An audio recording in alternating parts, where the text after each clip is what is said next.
L'humanité vue de l'espace. Aujourd'hui, nous vivons dans un monde interconnecté d'une complexité époustouflante, forgé par des innovations décisives sur des milliers d'années. Ces innovations nous ont conduits à construire un ensemble de réseaux complexes qui nous permet de prospérer. Pour la première fois, nous pouvons visualiser les liens invisibles qui nous relient les uns aux autres. Voici comment notre ingéniosité a façonné le monde moderne et comment nous allons l'utiliser pour assurer notre avenir.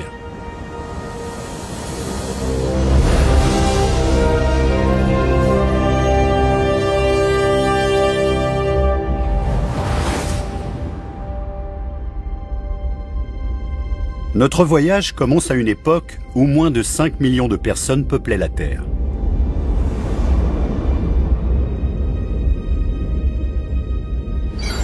Le croissant fertile, sur la rive est de la Méditerranée, 10 000 ans avant Jésus-Christ. Le site d'une innovation révolutionnaire qui a donné naissance à l'un de nos plus importants réseaux internationaux. C'est dans ces sols fertiles que nos ancêtres ont commencé à planter des graines.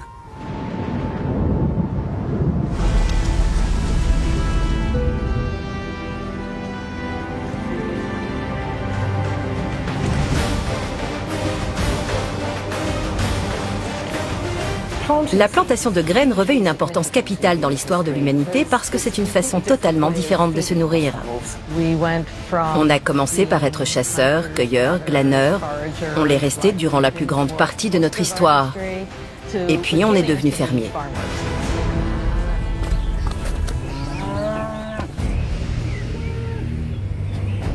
Mais l'agriculture ne s'est pas cantonnée au Moyen-Orient.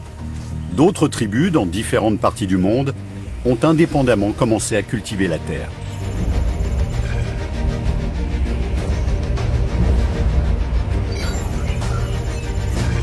Au Mexique, les Olmecs ont planté du maïs il y a environ 9000 ans.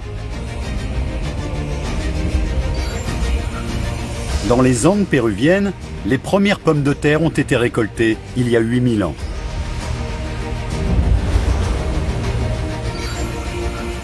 Les premiers grains de riz ont été semés dans la vallée de la rivière des Perles en Chine il y a 7000 ans. Et en 3000 avant Jésus-Christ, le blé s'était répandu dans toute l'Europe.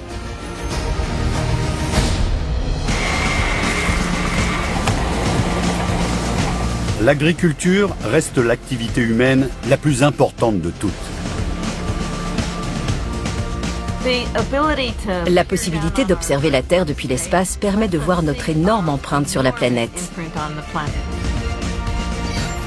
Nous utilisons 10% de la surface de la Terre pour nos cultures et plus du double pour l'élevage de notre bétail. La plus grande exploitation bovine du monde est plus vaste qu'Israël.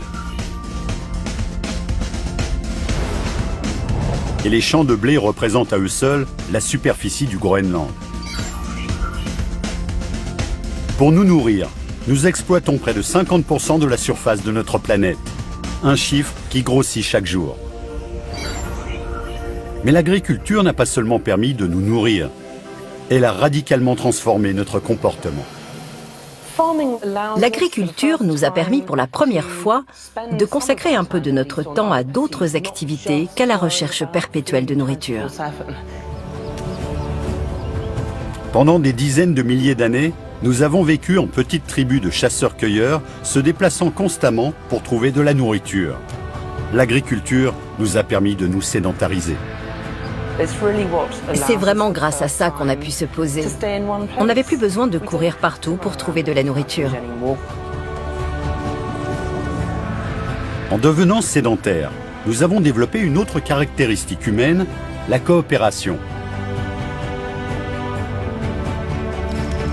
Et en travaillant ensemble, nous avons pu partager de nouvelles idées et de nouvelles techniques et déployer notre ingéniosité.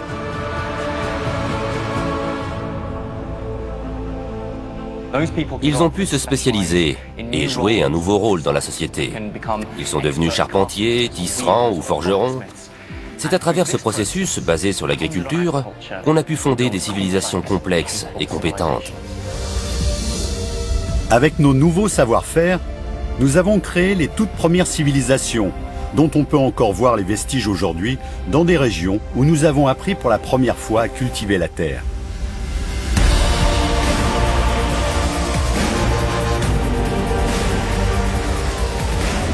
L'agriculture nous a permis de bâtir nos premières villes, comme Jéricho, Erbil et Byblos. Les plus anciennes d'entre elles sont habitées depuis 11 000 ans. Ce sont les racines de notre monde moderne. Le simple fait de planter une graine nous a transformés en tant qu'espèce. Nous avons pu nous rassembler sur des territoires qui sont devenus des villes, puis la société mondialement connectée que nous connaissons aujourd'hui.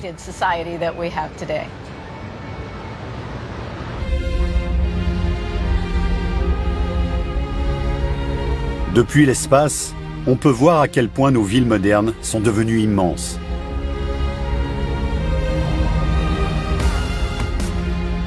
Certaines ont fusionné pour former de gigantesques métropoles où vivent plus de 15 millions de personnes.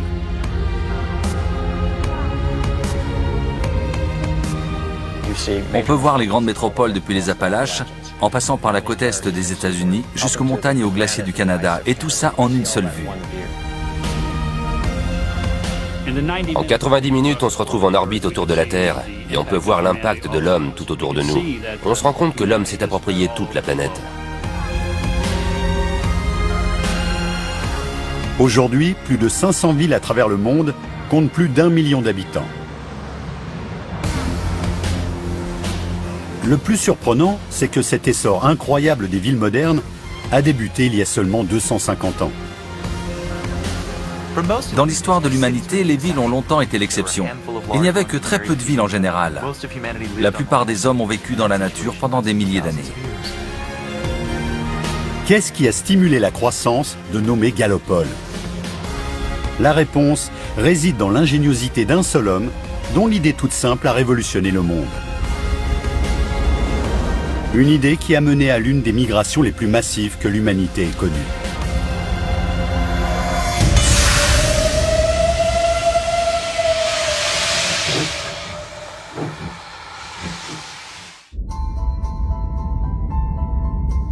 Notre monde interconnecté a mis des milliers d'années à se construire. Aujourd'hui, les satellites révèlent l'ensemble des réseaux qui nous relient à travers le monde. Et notamment les villes. Les populations des premières villes sont restées sédentaires pendant des milliers d'années. Mais il y a 250 ans, un homme a eu une idée qui a révolutionné notre monde.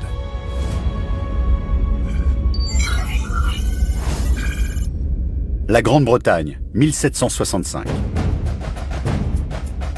Alors que la plupart de nos ancêtres travaillaient dans les champs, l'ingénieur écossais James Watt a entrepris d'améliorer une invention récente. La machine à vapeur. Jusque-là, les machines à vapeur étaient primitives et n'avaient qu'un usage limité. Mais avec quelques ajustements cruciaux, Watt l'a rendu beaucoup plus efficace.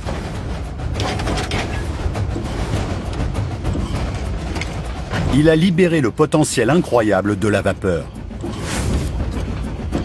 Il y a eu 3 bonds en avant fantastiques dans l'histoire de l'humanité. D'abord la maîtrise du feu, ensuite l'agriculture et enfin l'exploitation de la vapeur pour produire de l'énergie.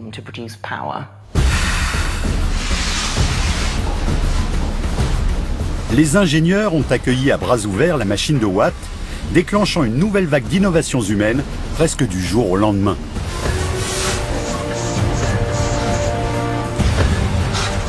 Tout à coup, une seule pompe à vapeur a pu remplacer un attelage de 500 chevaux dans une mine de charbon. Et on a pu fabriquer des objets plus seulement à la main, mais avec des machines. Pour la première fois, les hommes étaient libérés des contraintes inhérentes à la force physique. Ils pouvaient utiliser des machines. La vapeur a amorcé les plus grands changements du comportement humain qui aient eu lieu en 1 millier d'années.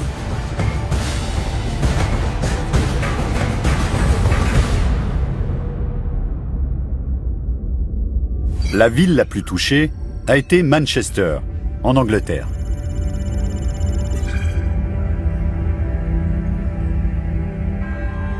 Grâce à James Watt, ce bourg tranquille a vite succombé à la machine à vapeur.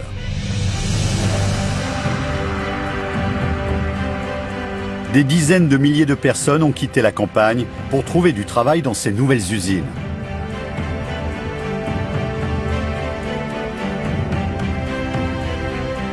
En seulement 50 ans, la population de Manchester est passée de 20 000 à 160 000 habitants. C'est devenu la première ville industrialisée du monde.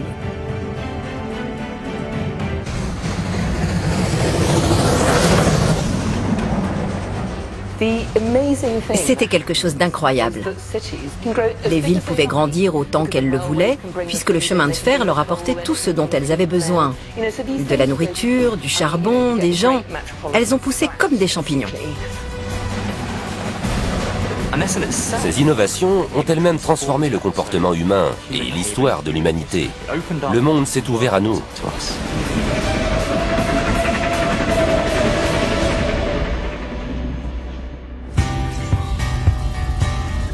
La révolution industrielle a plus que jamais rassemblé les hommes.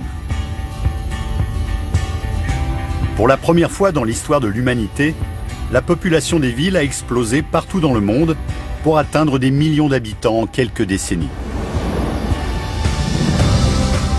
Un autre gigantesque bond en avant dans la construction du monde moderne.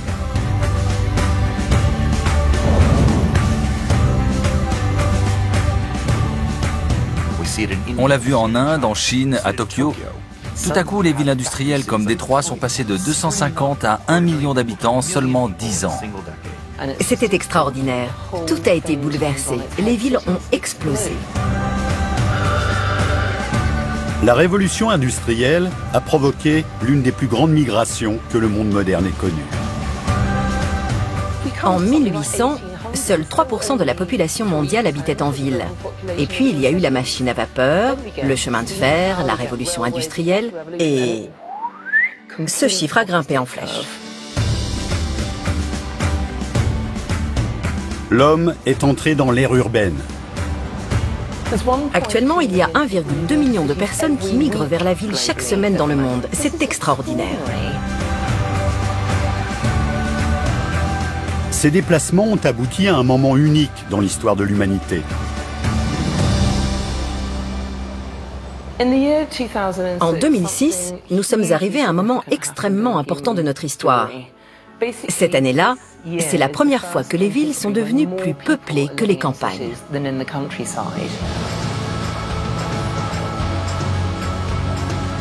Avec la révolution industrielle, nous sommes devenus une société profondément urbaine.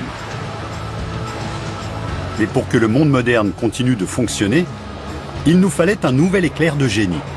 Quelque chose qui va conduire à la création du plus grand réseau d'ingénierie de la planète. Un réseau auquel nous sommes presque tous raccordés.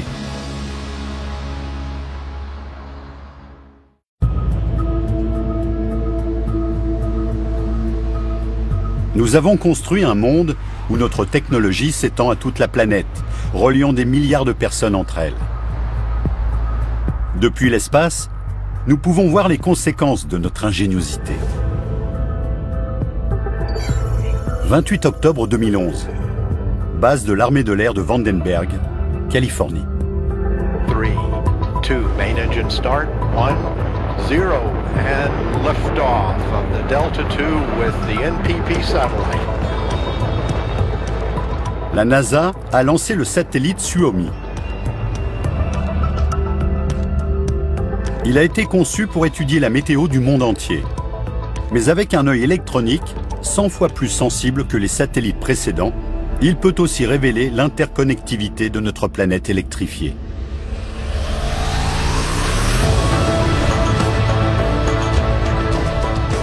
Voici la bille noire.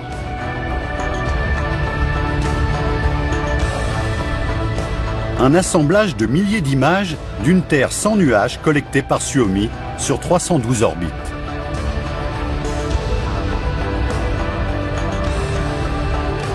Il montre presque toutes les lumières de nos villes.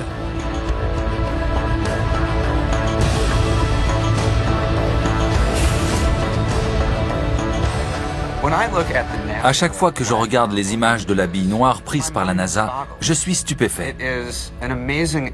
C'est une illustration incroyable de l'impact de l'électricité et de notre réseau électrique sur l'espèce humaine. Ici, le Nil brille tel un ruban de lumière qui se déploie jusqu'à la ville du Caire.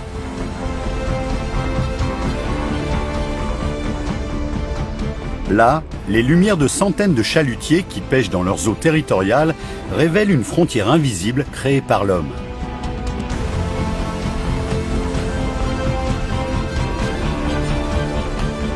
Et alors que la Corée du Sud flamboie, la Corée du Nord reste presque entièrement dans l'obscurité.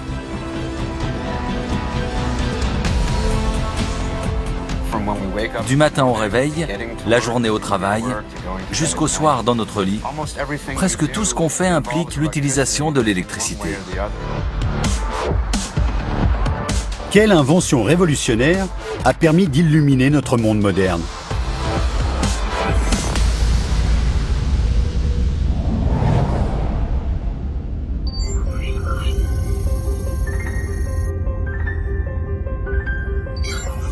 « 31 décembre 1879, Menlo Park, New Jersey.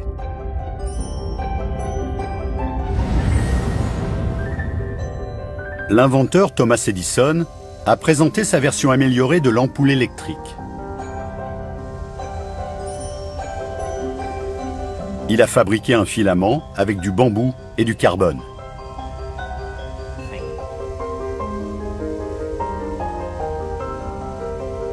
Son ampoule brille plus et dure plus longtemps que n'importe quelle autre ampoule avant elle. Elle éclaire plus de 1000 heures. Mais une ampoule ne sert à rien sans source d'énergie. Il fallait faire venir l'électricité depuis la centrale électrique jusqu'où on en avait besoin, dans les maisons et les usines. Et pour ça, il fallait un autre type d'invention.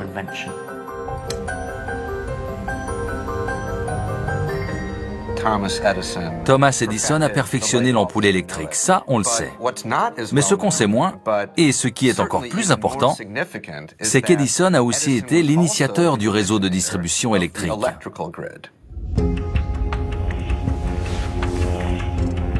Edison a construit un petit réseau de câbles électriques pour acheminer l'électricité jusqu'à une centaine de ces nouvelles ampoules dans le sud de Manhattan. C'est le premier réseau électrique au monde. Grâce à cette brillante idée, les réseaux électriques vont se généraliser de façon phénoménale en seulement un siècle.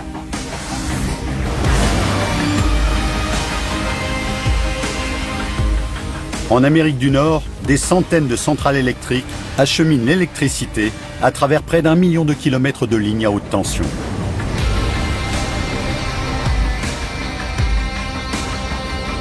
Ces lignes à haute tension raccordent des milliers de villes et plus de 300 millions de personnes au réseau électrique nord-américain.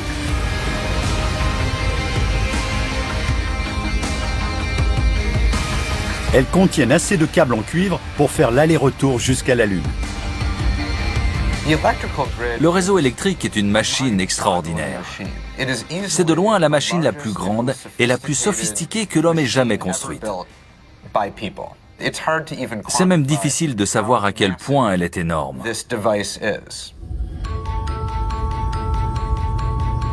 Aujourd'hui, le monde entier possède un réseau électrique. 47 000 km de câbles acheminent l'électricité à travers toute l'Australie. En Inde, c'est le double. Le réseau de la Russie possède 117 000 km de câbles. En Europe, 300 000 km de câbles relient 23 pays différents.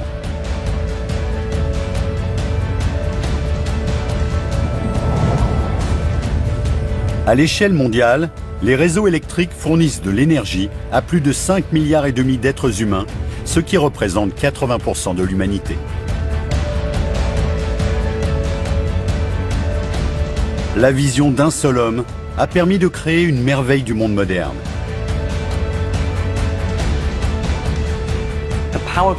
Le réseau électrique est l'une des technologies les plus complexes que l'humanité ait jamais créées et étendue au monde entier. L'électricité est la sève du monde moderne. Et le réseau, ce sont ses veines.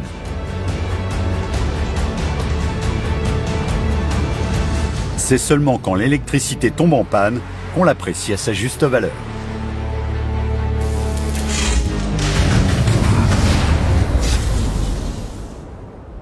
Tout à coup, la vie s'arrête. On ne peut plus aller sur Internet, les lumières ne s'allument plus, on ne peut plus rien faire. Et brusquement, on se rend compte, quand l'électricité n'est plus là, à quel point elle est omniprésente dans notre façon de vivre.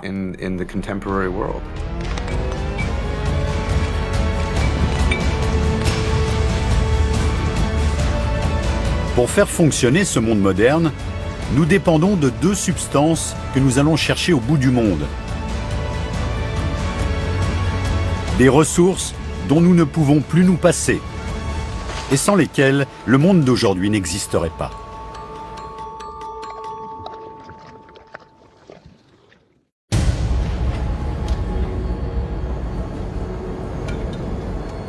Cordero Rojo, dans le bassin de la rivière Powder, dans le Wyoming, est l'une des plus grandes mines d'Amérique. C'est un vaste trou dans le sol qui s'étend sur près de 2 km.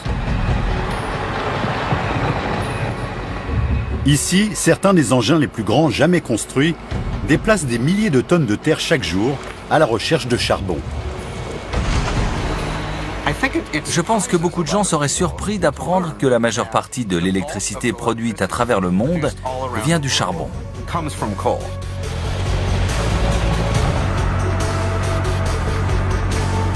Le charbon est le principal combustible utilisé pour faire fonctionner les réseaux électriques. Ces images en accéléré, prises depuis l'espace, montrent l'étendue de l'exploration du charbon dans le Wyoming au cours des 20 dernières années. En partant de rien, ils ont creusé un trou de la taille de Vancouver.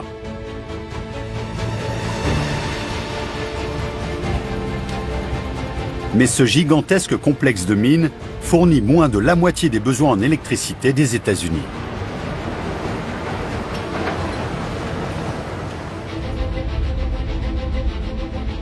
Notre dépendance au charbon nous a conduit à créer un réseau mondial d'offres et de demandes.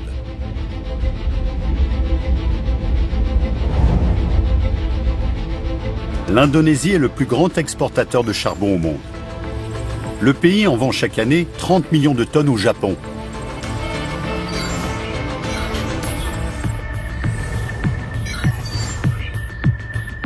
Le charbon d'Australie a alimenté le boom industriel de la Chine. Et la majeure partie de l'Europe, la première économie du monde, achète du charbon à la Russie.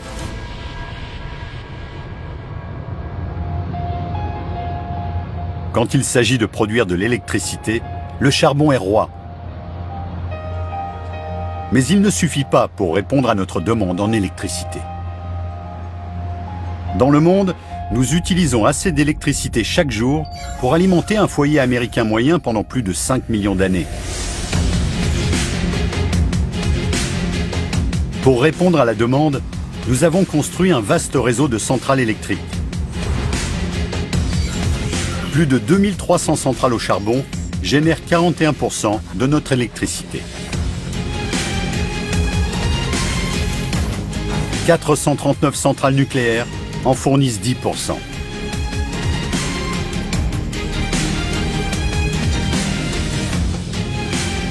Et le gaz naturel alimente près de 3000 centrales, générant 1/5 de l'électricité que nous consommons.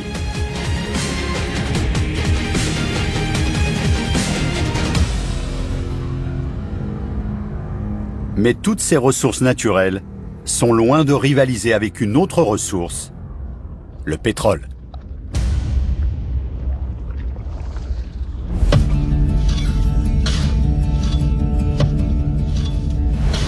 Titusville, Pennsylvanie, 27 août 1859. Jusqu'à cette date, on ne pouvait exploiter que le pétrole qui suintait à la surface. Mais Edwin Drake était convaincu de pouvoir extraire du pétrole en forant.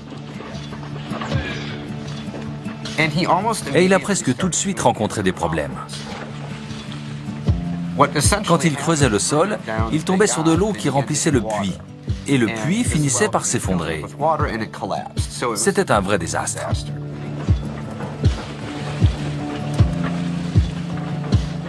Les gens ont commencé à l'appeler Drake le fou parce qu'ils pensaient vraiment qu'il était fou. Personne n'avait jamais réussi à faire ce qu'il faisait. Drake n'a pas abandonné. Il a utilisé des tuyaux en fer pour consolider les parois de son puits. Et devinez quoi? Ça a marché. Il a réussi à forer jusqu'à 20 mètres de profondeur et à extraire du pétrole de son puits. Là, les gens ont arrêté de croire qu'il était fou. Avant Drake, on utilisait le pétrole qu'à petite échelle pour le chauffage et la lumière. Son ingéniosité donne un nouvel exemple de la façon dont une petite innovation peut radicalement changer l'ampleur des entreprises humaines. Le forage a permis d'extraire et d'exploiter le pétrole comme jamais. Le moment où Drake a réussi à forer le sol et où le pétrole a jailli a été un tournant fondamental dans l'histoire de l'humanité. Aujourd'hui, notre quête de pétrole nous emmène aux quatre coins du monde. Dans des endroits aussi reculés que l'Alaska ou le sud de l'Australie.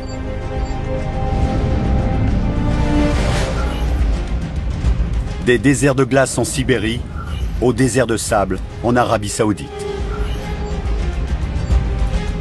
À l'échelle mondiale, nos 3500 plateformes pétrolières extraient près de 4 millions de barils de pétrole toutes les heures, ce qui fait 67 000 barils à la minute. En seulement 150 ans, nous avons extrait près de 1000 milliards de barils de pétrole de la Terre. Sans le pétrole, nous serions cloués sur place. C'est ce qui permet aux avions, aux voitures et aux bateaux de continuellement sillonner le globe. Mais le pétrole fait tellement plus que nous permettre de nous déplacer. Grâce à notre ingéniosité, nous avons trouvé d'autres moyens de l'utiliser. Des moyens que même Edwin Drake n'aurait jamais pu imaginer. Presque tous les produits qu'on utilise chaque jour sont liés d'une façon ou d'une autre au pétrole.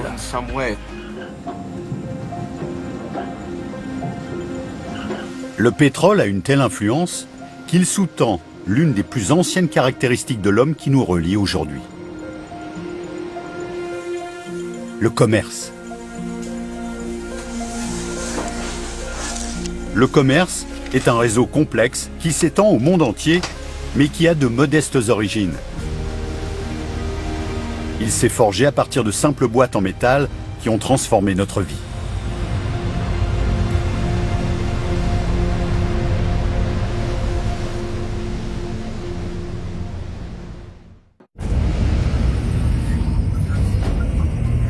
Notre monde repose sur de vastes réseaux mondiaux. Des millions de kilomètres de routes et de voies ferrées, des milliers d'avions parcourant le globe et des milliers de bateaux sillonnant les océans. Ils propagent dans le monde entier tout ce que notre civilisation produit, Les routes commerciales sont un réseau indispensable qui nous relie presque tous les uns aux autres. Tout ce qu'on consomme, tout ce qu'on utilise, vient de beaucoup d'endroits différents. Ce qui change par rapport aux époques précédentes. S'il y a une chose qui fait tourner le monde aujourd'hui, c'est le commerce international. Comment ce réseau vital s'est-il développé? Les origines du commerce remontent à plus d'1 millier d'années, dans le centre de la Chine.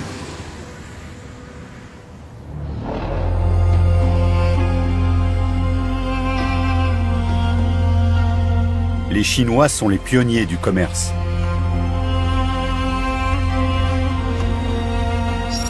Pendant des centaines d'années, la dynastie Han a créé tout un réseau de chemins de près de 10 000 km de long.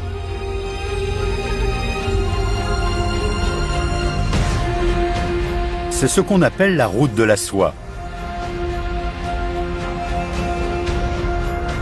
Parcourant plusieurs continents, la route de la soie est le tout premier réseau de routes commerciales intercontinentales.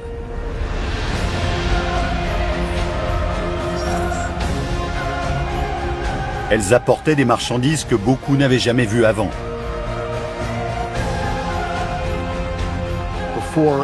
Avant l'introduction de la soie dans l'Empire romain, ils n'avaient que du lin et de la laine rêche, fripée. Pour eux, la soie, ça a été une révélation. Ils en étaient dingues.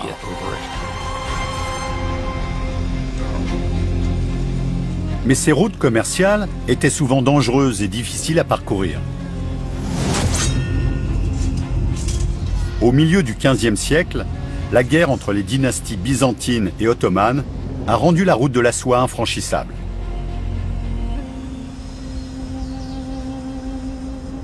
Mais le commerce entre l'Orient et l'Occident était trop lucratif pour être abandonné.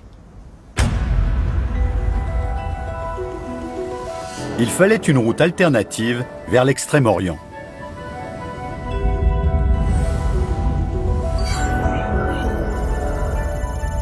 Sud de l'Espagne, 3 août 1492. Christophe Colomb s'est lancé dans son premier voyage historique. Il est parti vers l'ouest et a traversé l'Atlantique, pensant trouver un passage vers l'Extrême-Orient. Mais voilà ce qu'il a rencontré sur son chemin. L'Amérique. L'exploration du Nouveau Monde a marqué le début des grandes découvertes, ouvrant la porte à un vaste commerce entre les pays du monde entier.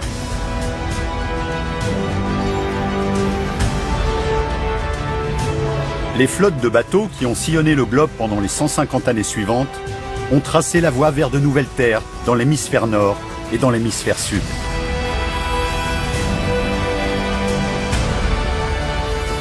Et même si l'histoire les a souvent décrites comme des missions d'exploration héroïques, elles avaient surtout pour but de développer les échanges commerciaux. Colomb, Diaz, de Gama et Magellan ne venaient pas chercher de l'or ni des âmes à sauver. Ils voulaient des noix de muscade, du massis, des clous de girofle, de la cannelle. Les grandes découvertes ont permis aux Européens de comprendre qu'il y avait d'autres endroits dans le monde dotés d'énormes richesses. La noix de muscade, c'était le costume Armani, les chaussures Gucci ou la BMW de l'époque. Nos villes ont commencé à récolter les fruits de ces voyages.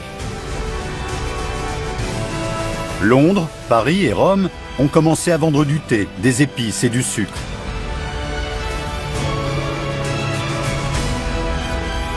Le café est apparu à Amsterdam et à New York. Les premières routes maritimes ont fait la richesse des ports par lesquels elles passaient, jetant les bases des réseaux du commerce international actuel. Mais l'apparition du marché de masse devra attendre encore quelques centaines d'années.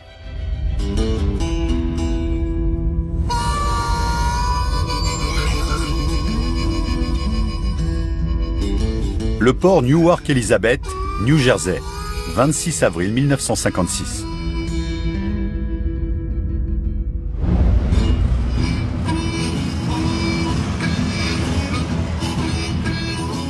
Malcolm McLean a présenté une innovation qui allait révolutionner le commerce.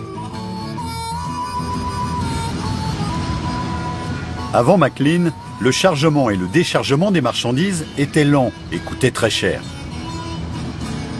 Les marchandises étaient déplacées à l'aide d'une grue et des centaines d'hommes entassaient les caisses une par une dans chaque recoin disponible.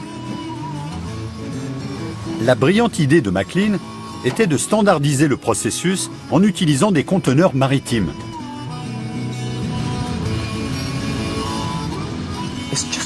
C'est juste des boîtes. Mais les conteneurs maritimes vous donnent une unité, une taille uniforme partout dans le monde, ce qui permet de tout adapter en fonction d'eux. L'espace sur les bateaux, les grues, les camions de transport.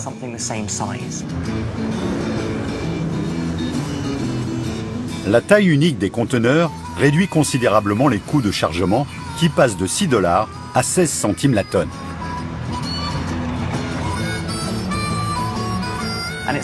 C'est cet incroyable gain d'efficacité qui a permis de réduire les coûts de transport des marchandises et de rendre le commerce international beaucoup plus rentable.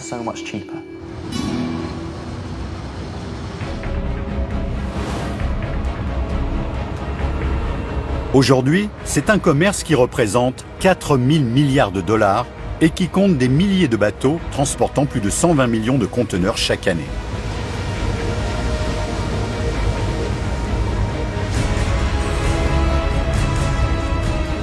Depuis l'espace, un ensemble de satellites de localisation mondiale suit les déplacements de cette immense flotte.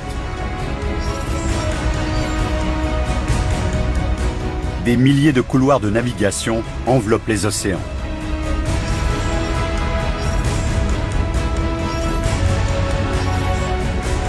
Un réseau mondial de bateaux de marchandises qui relie les 4500 ports à conteneurs.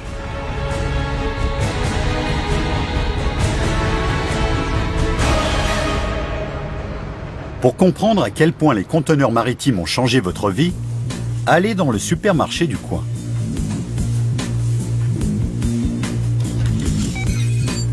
Vous y trouverez des oranges et des bananes provenant des États-Unis et de l'Équateur, du poisson provenant de Chine, du bœuf provenant d'Argentine ou des amandes provenant du Maroc. Une telle diversité de produits serait inimaginable sans les transports maritimes.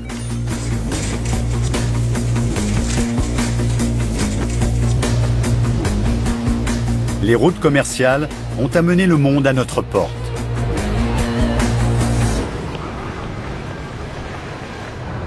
Mais il n'y a pas que les marchandises qui sont constamment en mouvement.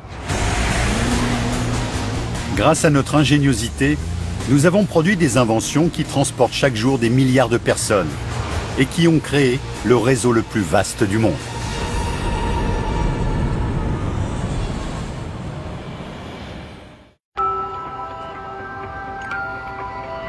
New York, l'une des plus grandes villes de la planète.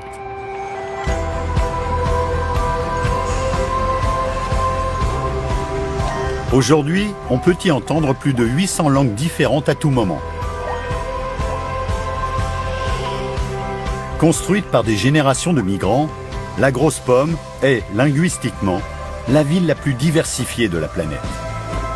Chaque année, nous sommes plus de 200 millions à travers le monde à partir de nous installer à l'étranger. Mais le nombre de personnes qui voyagent chaque jour est encore plus grand.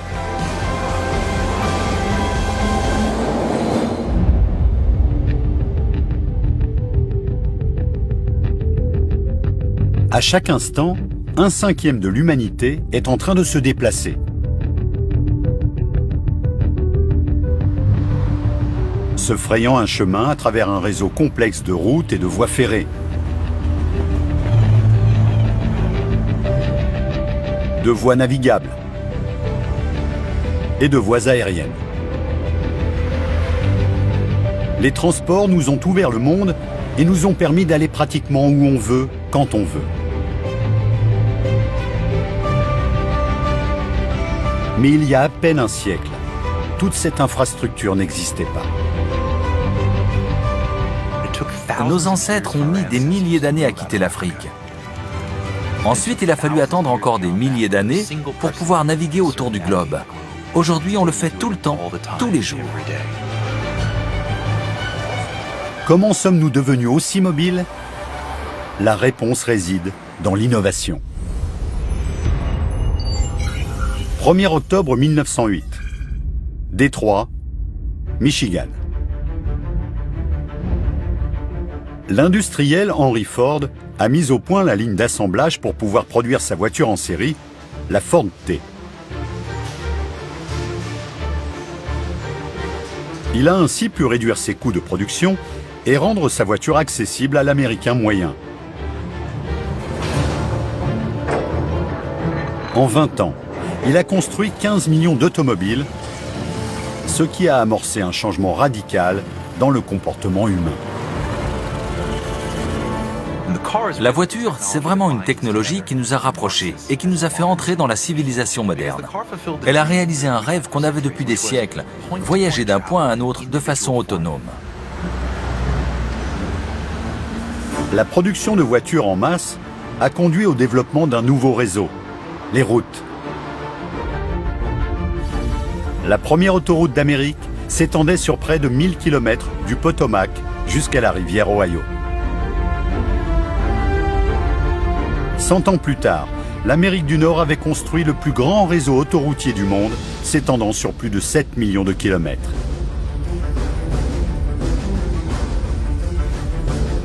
À l'échelle mondiale, plus de 56 millions de kilomètres de routes relient les villes, les pays et même les continents.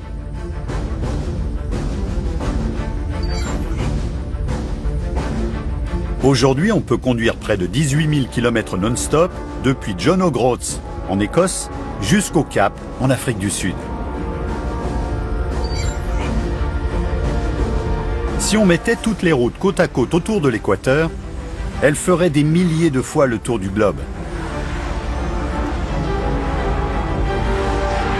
Nous conduisons plus d'1 milliard de véhicules à travers le monde. Une personne sur 7 possède une voiture. La voiture représente la liberté, la possibilité de refaire sa vie, de trouver un nouvel emploi, de vivre. Tout à coup, les agglomérations s'étendent sur des kilomètres et on est capable de vivre sur de grandes distances, quelque chose qui paraît inconcevable pour les générations précédentes. C'est le dernier stade d'une révolution des transports qui nous emmène au-delà de la ville à l'échelle mondiale. Étonnamment, l'innovation qui a conduit à l'apparition du plus vaste réseau du monde précède la voiture de Ford de 5 ans.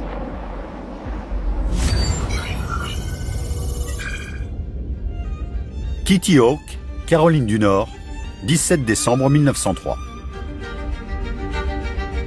C'est sur cette plage morne et venteuse que les frères Wright ont testé un engin appelé le Flyer.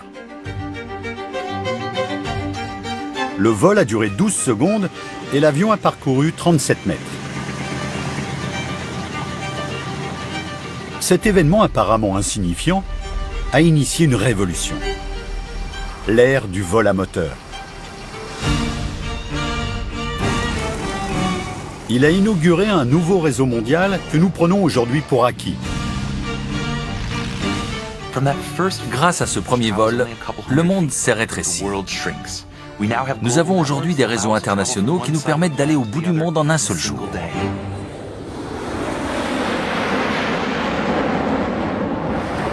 En utilisant les données GPS et radar, nous pouvons visualiser tous les avions qui traversent le globe chaque jour. Il y a à tout moment environ un demi-million de personnes dans les airs. Chaque année, près de 40 millions de vols transportent 3 milliards de personnes vers des destinations lointaines. Pour accueillir tous ces avions, il existe un réseau de plus de 40 000 aéroports. L'aéroport international Hartsfield-Jackson d'Atlanta est l'aéroport le plus fréquenté au monde. Il accueille 95 millions de passagers par an qu'il envoie vers 225 destinations différentes.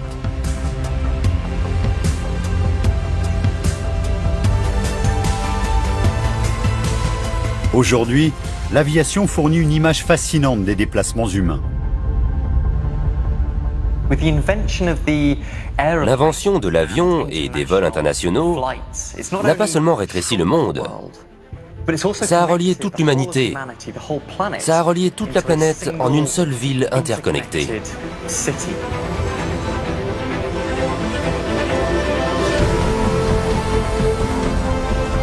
On peut maintenant atteindre 90% de la planète en moins de 48 heures.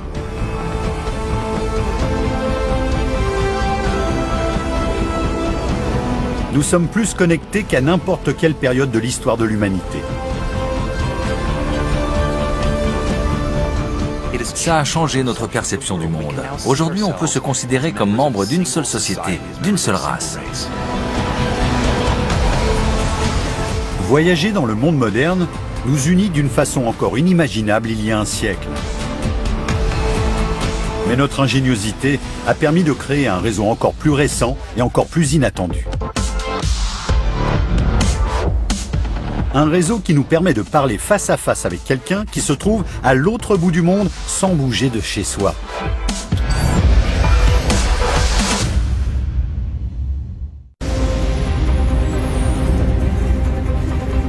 Aujourd'hui, nous sommes des milliards à posséder des ordinateurs miniatures. Il y a 50 ans, une calculatrice avec la même puissance de traitement aurait rempli votre salon. Maintenant, avec les avancées de la technologie, ces ordinateurs ont rétréci jusqu'à tenir dans la main. Les smartphones ont complètement changé la façon dont fonctionne notre société, avec des conséquences incroyables. En appuyant sur un bouton, nous pouvons partager notre vie avec n'importe qui, presque n'importe où dans le monde.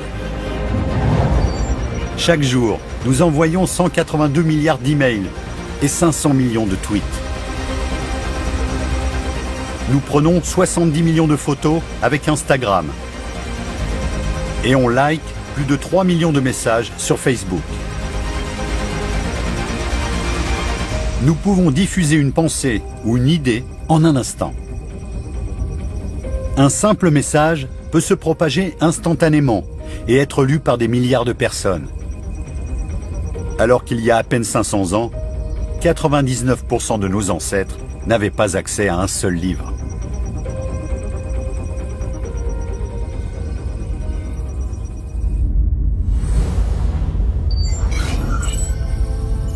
Mayence, Allemagne, 1450.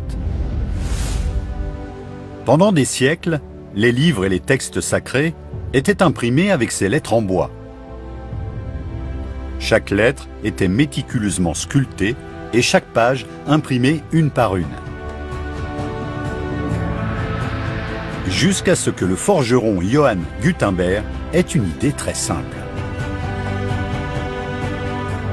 Il a fabriqué des lettres en plomb. Les lettres en métal peuvent être moulées plutôt que sculptées, ce qui faisait gagner énormément de temps. Avant 1450, il fallait 2 semaines, voire 1 mois pour imprimer un livre. Grâce à Gutenberg, on pouvait imprimer un livre en 1 heure. La presse de Gutenberg a rendu l'imprimerie 100 fois moins chère, ce qui a engendré un changement monumental dans le comportement humain. Quand les livres sont devenus plus accessibles, les gens ont eu envie d'apprendre à lire et à écrire.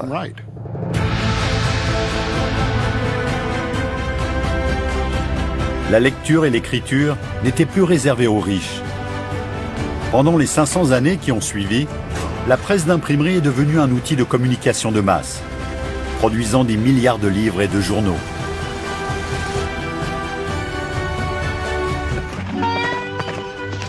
Les livres et les journaux sont restés le moyen de communication le plus rapide pendant plus de 200 ans. Mais ils ne pouvaient pas aller plus vite que leurs transporteurs. Aux États-Unis, il mettait plus d'une semaine à aller de la côte Est à la côte Ouest.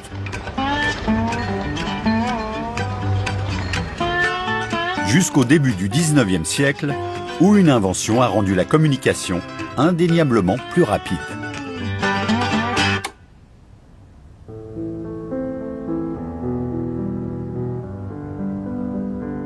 Le télégraphe électrique. Avec la maîtrise de l'électricité, on a pu envoyer des messages non pas à la vitesse d'un cheval, mais presque à la vitesse de la lumière.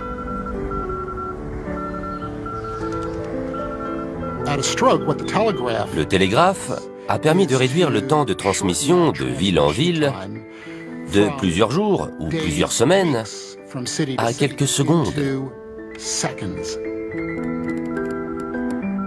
Mais le véritable défi du télégraphe, ce n'était pas de connecter un pays, mais plusieurs continents.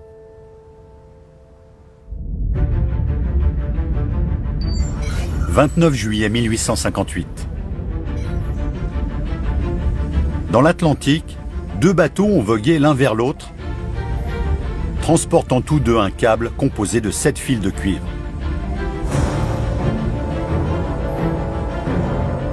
Une fois à la même hauteur, ils ont doucement et prudemment relié les câbles entre eux, créant la première ligne télégraphique transatlantique.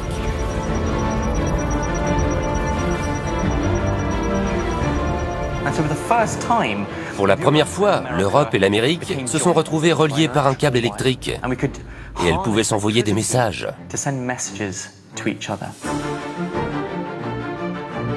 Le 16 août 1858, la reine Victoria a envoyé un télégramme au président Buchanan. En tout, le message de 99 mots a mis 17h40 à être transmis, ce qui paraît extrêmement lent aujourd'hui.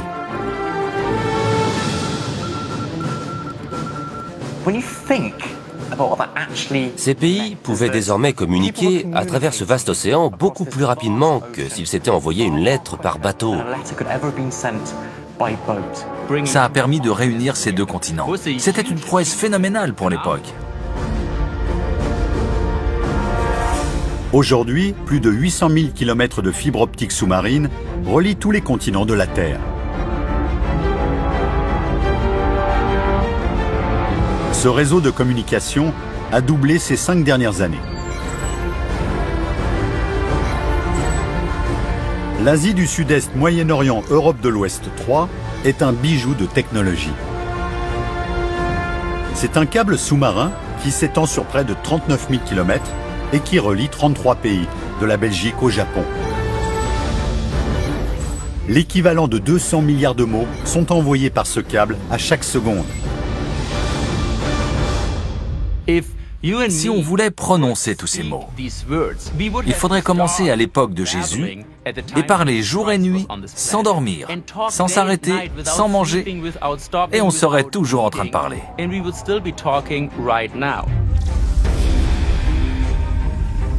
Cet incroyable réseau n'est pas confiné au fond de l'océan.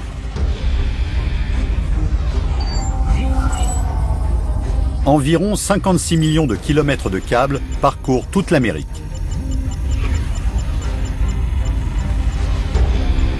Ensemble, ces câbles ont créé le réseau de communication ultime qui définit notre façon d'interagir et de communiquer aujourd'hui, Internet.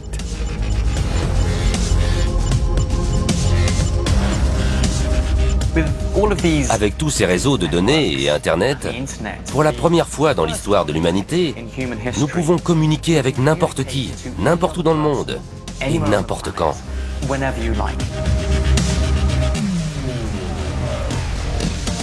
Les danseurs de hip-hop de Shanghai apprennent et échangent des idées avec les danseurs de hip-hop de Harlem et de Soweto. Aujourd'hui, on peut se retrouver dans les montagnes rocheuses ou dans les plaines du Tibet et avoir accès à 100 fois plus d'informations que la personne la mieux informée il y a 20 ans. Avec Internet, nous sommes à l'apogée de notre société interconnectée. Il façonne presque tous les aspects de notre vie quotidienne. Nous pouvons faire tout cela instantanément de n'importe quel endroit du monde. Internet montre à quel point nous sommes devenus interconnectés.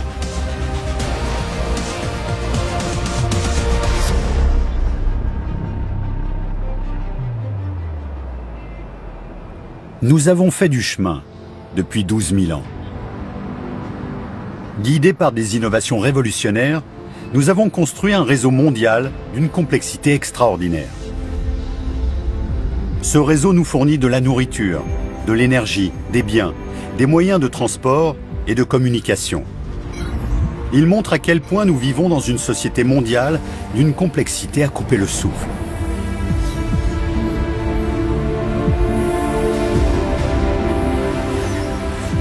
Mais cette richesse de données permet bien plus. Elle peut nous servir à voir l'avenir, en révélant les défis considérables auxquels nous serons confrontés pour nourrir et alimenter en énergie notre population qui se développe à toute vitesse. Elle peut aussi servir à créer des innovations audacieuses qui assureront notre avenir sur Terre.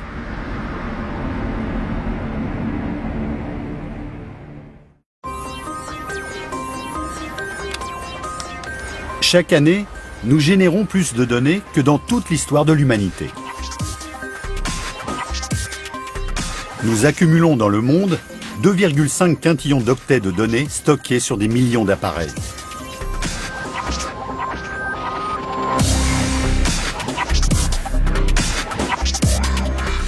Si vous vouliez stocker toutes ces données sur des CD-ROM, ça donnerait 7 ou 8 piles de CD qui iraient jusqu'à la Lune. Aujourd'hui, c'est l'âge d'or des données. Ces données sont devenues incroyablement précieuses. Elles permettent de fabriquer une image détaillée de notre monde. Elles montrent que nous sommes devenus une société interconnectée, dans laquelle nous sommes totalement dépendants les uns des autres. Et surtout, elles nous aident à dévoiler nos failles.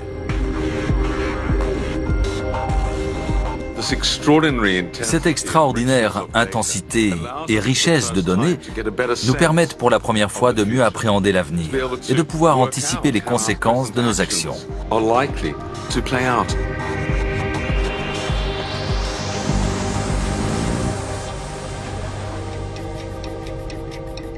Voici la Population Clock, le compteur de la population.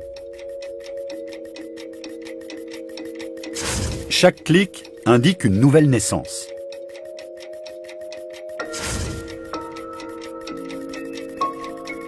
Chaque jour, il y a 200 000 personnes de plus sur la planète. La planète compte aujourd'hui 7,3 milliards d'habitants. Comment avons-nous atteint ce chiffre? Et jusqu'où peut-il aller?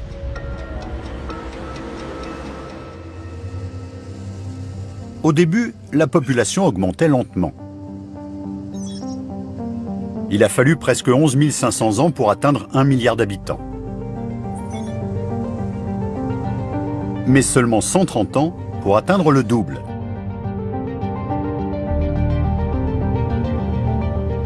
Et ces 50 dernières années, notre population a encore doublé. Notre réussite nous a placés sur une pente irréversible. En 15 ans, notre population aura atteint les 8 milliards d'habitants. Et en 2050, on prévoit de passer à plus de 9 milliards.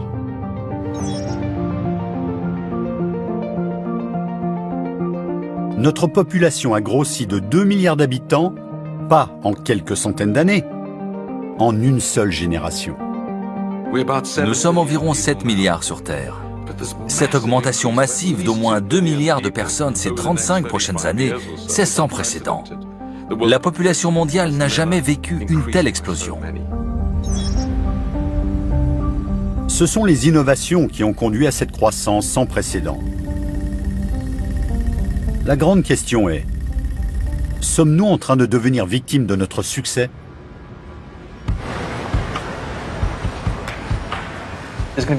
Nous aurons de gros défis à relever dans un avenir proche.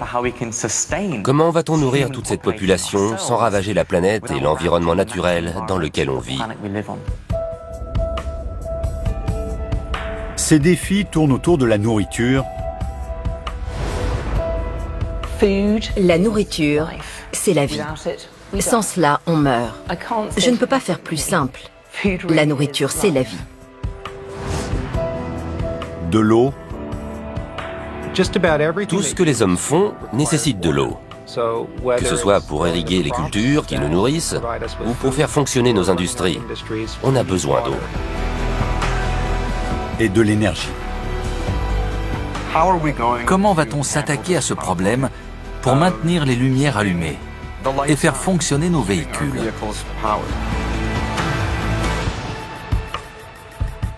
Le compteur tourne. Chaque jour qui passe, la population croissante demande plus de nourriture, d'eau et d'énergie. Comment répondre à ces demandes sans surexploiter la Terre ni favoriser le changement climatique?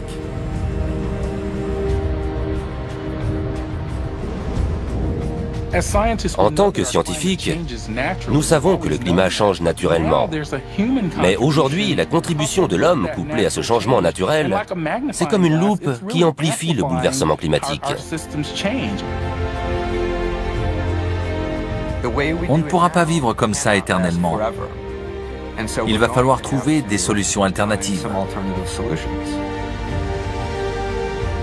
Le problème est déjà là. Alors si on ne fait rien et qu'on rajoute 2 milliards de personnes dans les 35 années à venir, le problème va prendre une toute autre ampleur.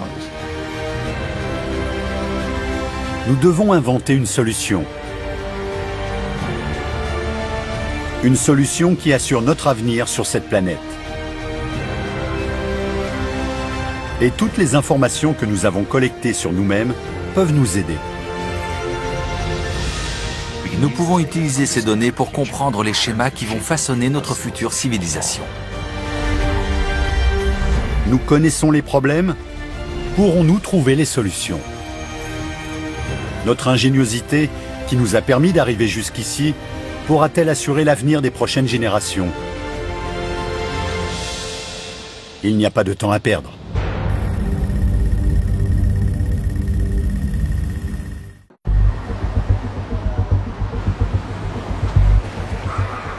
L'ingéniosité de l'homme a permis à la population de croître comme jamais.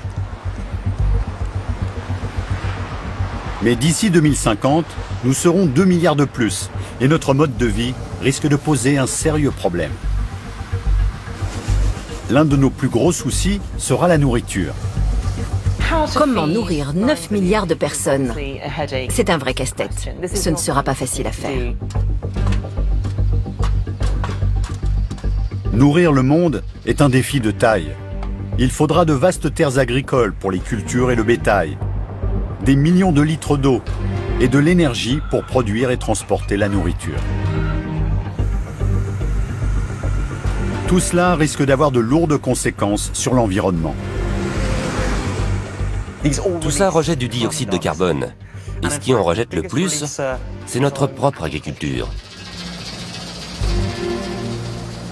Le défi consiste à trouver les moyens de produire assez de nourriture pour tout le monde sans abîmer la terre qui nous fait vivre.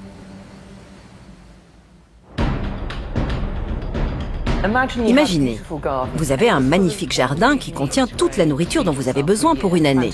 Fantastique. Et maintenant, imaginez que chaque année, votre jardin rétrécisse d'1 mètre. Oui, vous pourrez faire face pendant un temps, mais au final, vous aurez un problème.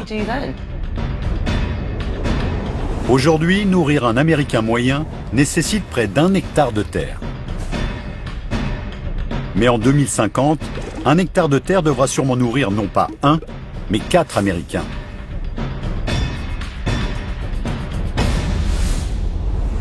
À ce stade, nous avons pratiquement exploité toutes les terres arables de la planète. Et si on essayait de faire pousser nos cultures vers le haut, plutôt que sur l'extérieur?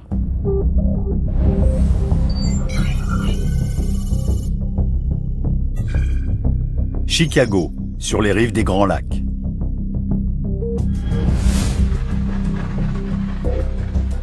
La Green Sense Farm n'a peut-être pas l'air très verte, mais substituer au soleil ces ampoules LED roses permet d'adopter des techniques de plantation très différentes.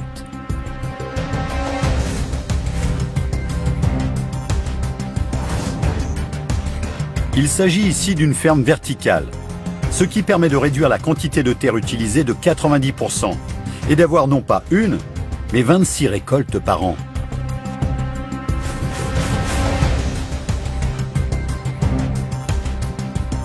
Cette ferme urbaine permet d'économiser non seulement des terres, mais aussi de l'eau. Ces cultures n'utilisent que 10% de l'eau qu'elles utiliseraient en extérieur. Et c'est vital, parce que le manque d'eau sera aussi l'un des prochains défis que nous aurons à relever.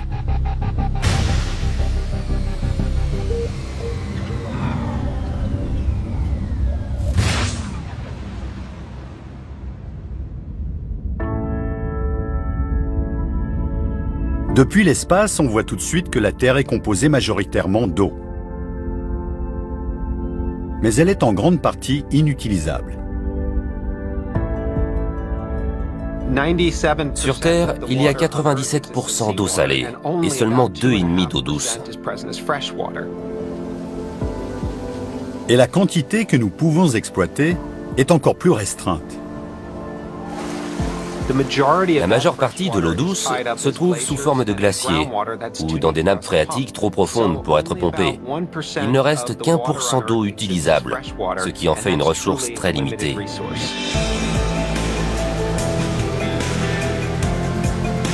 Et on utilise les 2/3 de ce 1% pour produire notre nourriture. Quand on voit comment sont produits nos aliments, on comprend vite pourquoi.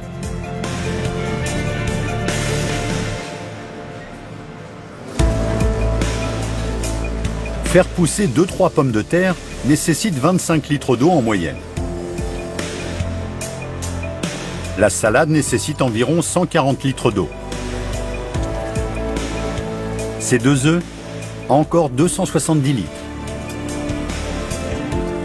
Et ce steak, plus de 2000 litres d'eau.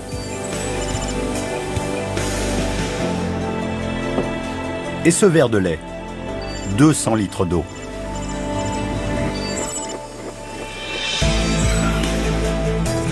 En tout, il faut environ 2600 litres d'eau pour produire ce repas.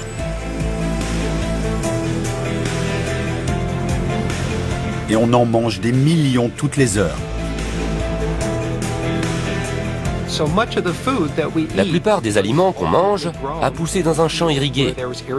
Alors ces légumes, cette viande et ce verre de lait ont nécessité de grosses quantités d'eau pour être produits. Voilà pourquoi l'eau est en train de devenir l'une de nos denrées les plus précieuses. Quand on observe la Terre depuis l'espace, on peut voir les conséquences de notre soif d'eau. Je n'oublierai jamais le jour où j'ai voulu prendre la mer d'Aral en photo.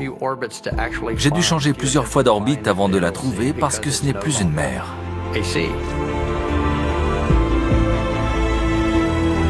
Plus de 30 000 km de canaux et 45 barrages ont volé l'eau de la mer d'Aral.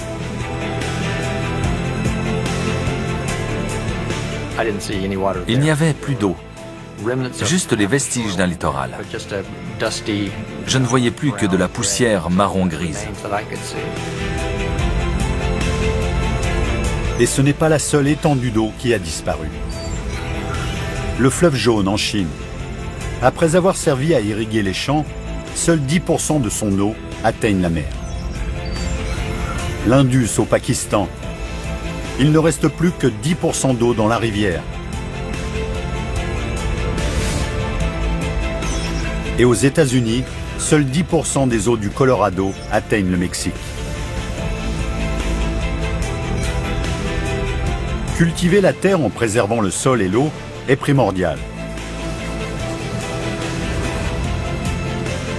Des fermes, comme la Green Sense Farm, ont de l'avenir devant elles.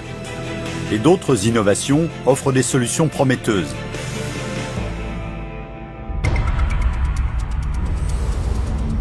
Harpenden, au nord de Londres. Au laboratoire de recherche Rothamsted, ces plantes ressemblent à toutes les autres. Sauf que les scientifiques essaient de leur faire produire le plus de blé possible.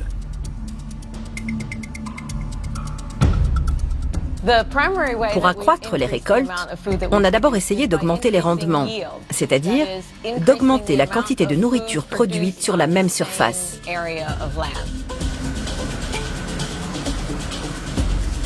On va s'intéresser à des technologies comme le génie génétique pour rendre les plantes aussi productives que possible.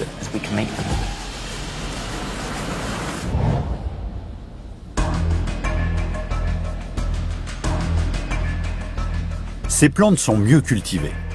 En modifiant leur patrimoine génétique, elles produiront beaucoup plus de blé.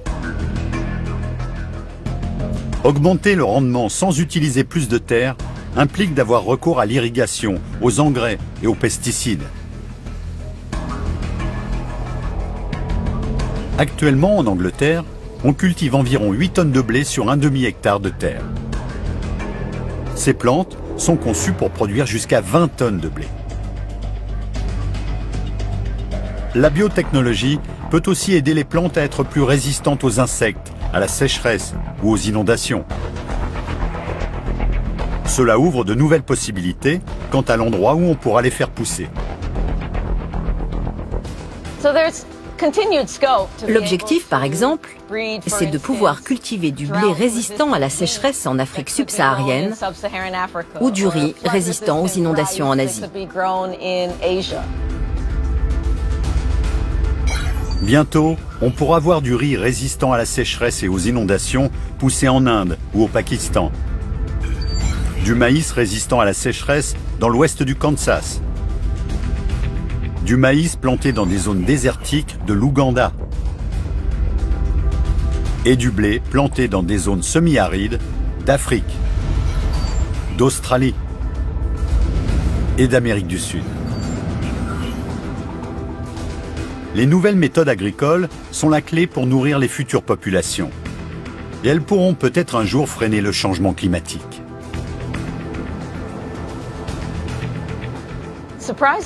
Étonnamment, l'agriculture produit un quart des gaz à effet de serre d'origine humaine qui sont libérés dans l'atmosphère.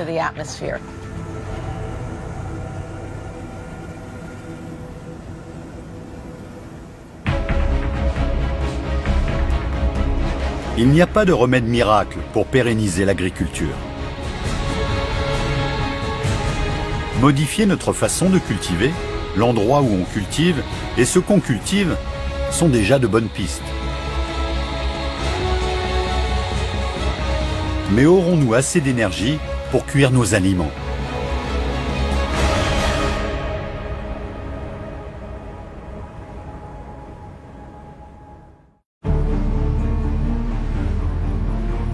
La plupart de nos activités quotidiennes nécessitent de l'énergie.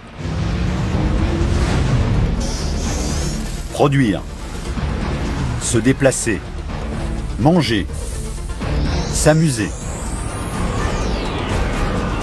Alors que la population va atteindre les 9 milliards d'habitants, nous aurons besoin d'encore plus d'énergie. La question est, y en aura-t-il assez ? Il y a 300 ans, la révolution industrielle a initié une migration de masse. Depuis, nous sommes toujours plus nombreux à nous installer dans les villes. Pour l'instant, il y a environ 3,5 milliards de personnes qui vivent dans les villes. Et selon les prévisions, en 2050, il y en aurait 7 milliards, le double. C'est une transition d'une ampleur inédite. Ce qui est incroyable, c'est que nous allons construire plus de villes dans les 40 prochaines années que dans toute notre histoire. Cette croissance urbaine massive aura sûrement un énorme impact sur nos vies.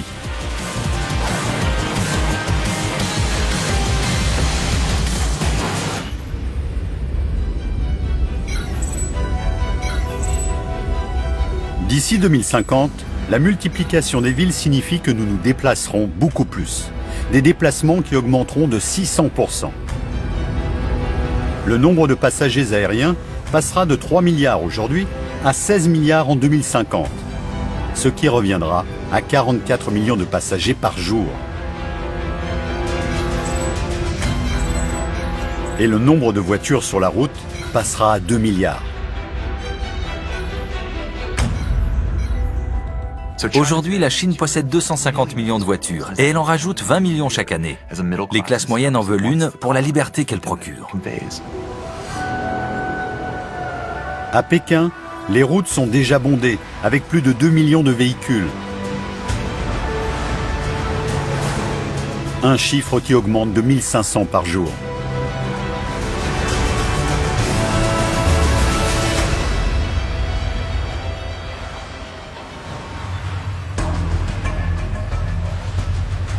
Nos besoins en énergie aussi vont sûrement grimper en flèche. Ils devraient doubler d'ici 2050. Nous aurons besoin de 110% de pétrole en plus, l'équivalent de 320 000 litres par seconde.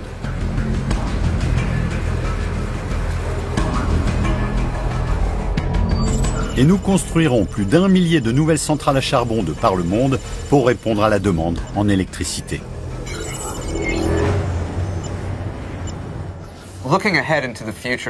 Les plus fortes demandes en énergie auront sûrement lieu dans des endroits comme l'Inde ou la Chine. Dans ces pays, il y aura de plus en plus de gens qui conduiront des voitures, qui prendront l'avion et qui utiliseront des appareils gourmands en électricité. Avons-nous assez de ressources énergétiques pour faire face à cette demande croissante ?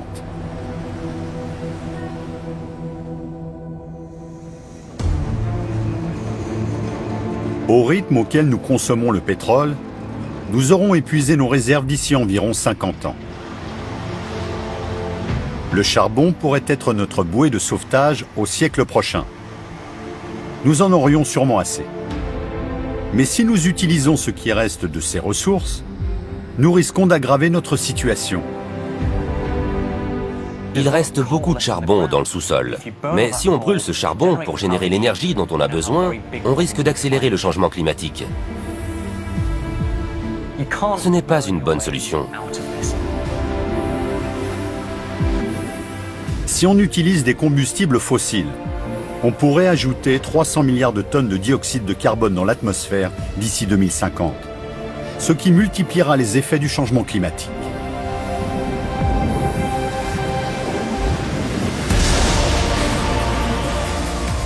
Nous serons davantage sujets aux tempêtes violentes et aux inondations.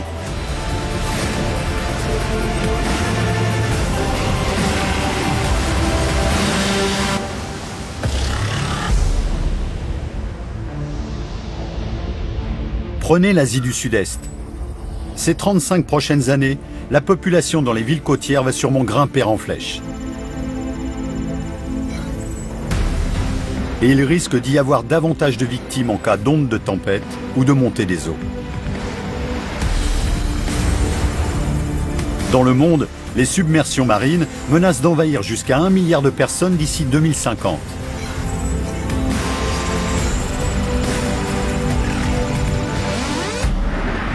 Nous devons réfléchir à de nouvelles solutions pour régler le problème de l'énergie. L'être humain possède une incroyable capacité d'innovation.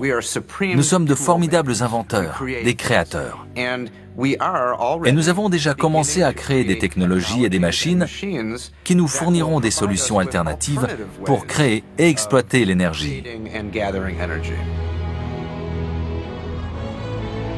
La centrale électrique Ivanpah, située dans le désert californien, est la plus grande centrale solaire au monde.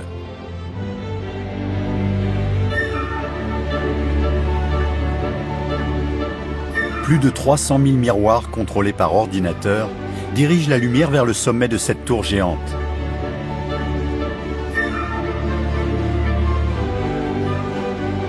La tour transforme l'eau en vapeur brûlante qui actionne les turbines générant de l'électricité.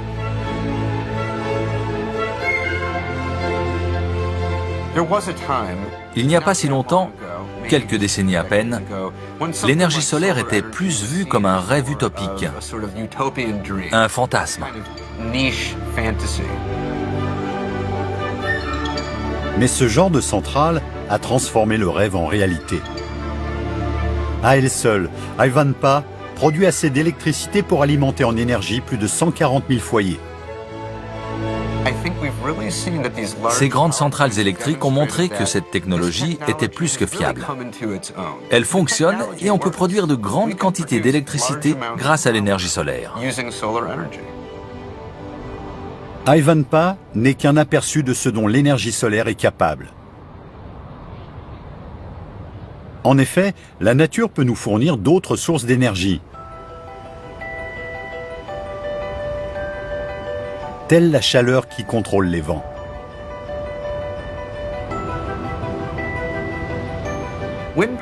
L'énergie éolienne est sûrement l'énergie renouvelable la plus réussie de toutes. Elle est présente dans le monde entier. Aujourd'hui, il y a des pays qui tirent une part importante de leur énergie grâce à l'énergie éolienne. Chaque année, le Soleil fournit assez d'énergie pour répondre 20 000 fois aux besoins des pays du monde entier. Si nous nous tournons vers le Soleil pour nous fournir en énergie, notre avenir sera-t-il radieux ?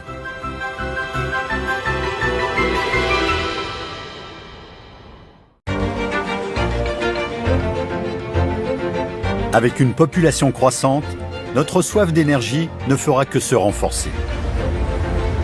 Mais si nous voulons freiner le changement climatique, nous ne devons plus être dépendants des combustibles fossiles. Le Saint Graal pour notre avenir proche, c'est l'énergie du soleil.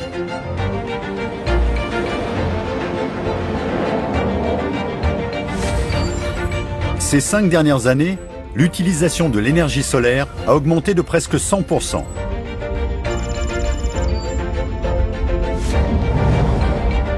La Chine peut aujourd'hui produire quasiment 400 gigawatts d'énergie renouvelable à tout moment. Plus du double de la consommation d'énergie totale de l'Afrique. Au Canada, l'utilisation de l'énergie éolienne a augmenté de près de 2000% en 10 ans. Elle peut alimenter 1,5 million de foyers et d'entreprises. Le tout en ne libérant qu'une très faible quantité de gaz à effet de serre. Bien avant de commencer à extraire du charbon du sol ou à forer des puits de pétrole, on se reposait essentiellement sur l'énergie du soleil. Je pense qu'à l'avenir, on reviendra à la case départ et on comptera à nouveau sur le soleil pour produire notre énergie.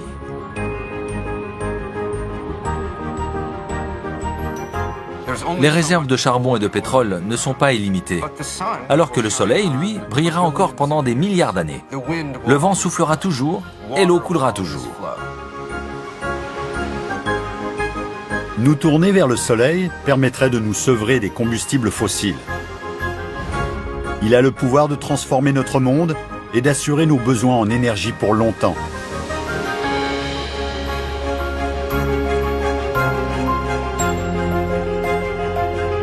Alors, avons-nous un avenir radieux devant nous ?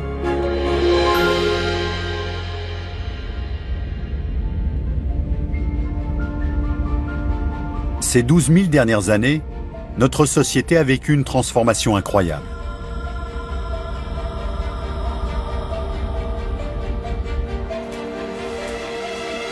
De nomades disséminés sur le territoire à la construction du monde moderne.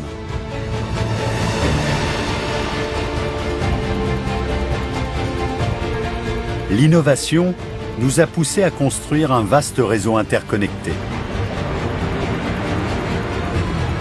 Un réseau qui touche tout le monde.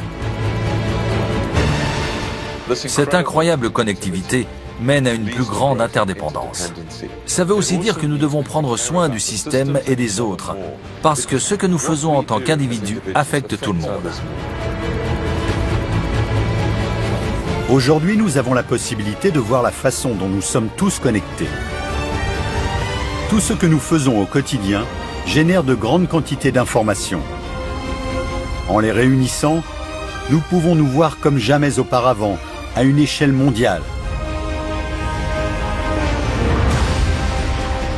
Comment nous nous déplaçons, nous mangeons, nous échangeons. Et si on veut comprendre n'importe quel aspect de notre monde moderne, il suffit d'un clic. Voici la planète d'une complexité époustouflante que nous avons créée.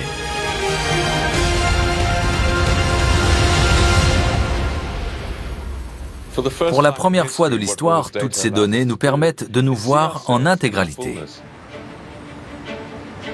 Mais le succès de notre monde moderne est en jeu. Notre ingéniosité a un prix. Nous avons créé un monde qui doit subvenir aux besoins de 7 milliards de personnes. Et en une seule génération, nous allons passer à 9 milliards d'habitants, ce qui nous propulsera dans un avenir incertain.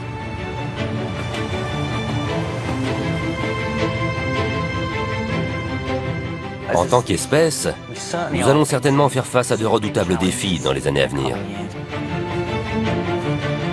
Mais notre civilisation a déjà triomphé de l'adversité. Dans notre histoire, à de nombreuses reprises, nous nous sommes unis et nous avons relevé les défis ensemble. C'est la même ingéniosité qui nous a amenés jusqu'ici et sur laquelle nous pourrons compter à l'avenir. Nous avons montré à travers les âges que nous sommes capables de relever des défis mondiaux grâce à la technologie et à notre matière grise. Nous sommes inventifs à un point qui nous surprend nous-mêmes. Interconnectés, nous avons le pouvoir de joindre nos forces et d'affronter l'avenir ensemble, non pas en tant que nations individuelles, mais comme une seule société mondiale.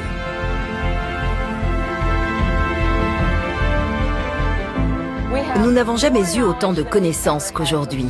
Nous sommes dotés d'une ingéniosité incroyable. Nous avons la capacité de partager notre savoir, de le diffuser et de le mettre à profit. On a tellement de données, tellement d'informations. Ce serait une tragédie si on ne les utilisait pas correctement, et nous devons apprendre à les utiliser.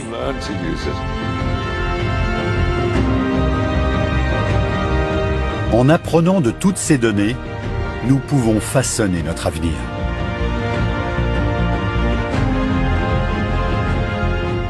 Est-ce que j'aimerais vivre dans l'avenir? Quel avenir? Je ne crois pas en un seul avenir. Je veux le construire.